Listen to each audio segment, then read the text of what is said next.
নির্বাচনের আগে নিরাপত্তা সুনিশ্চিত করতে নির্বাচন কমিশনের উদ্যোগে সিসিটিভিতে নজরদারি। সন্দেশখালী ধামাখালী রোডের রামপুরের কাছে লাগানো হলো অত্যাধুনিক মানের দুটি সিসিটিভি ক্যামেরা। ক্যামেরার পাশাপাশি লাগানো হয়েছে ইন্টারনেট সংযোগের জন্য বিশেষ অ্যান্টেনা।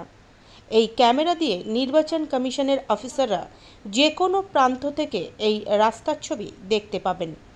সন্দেশখালী এলাকায় এই প্রথম নির্বাচন কমিশনের উদ্যোগে সিসিটিভি বসানো হলো, এমনটাই জানা গিয়েছে নির্বাচন কমিশন সূত্রে।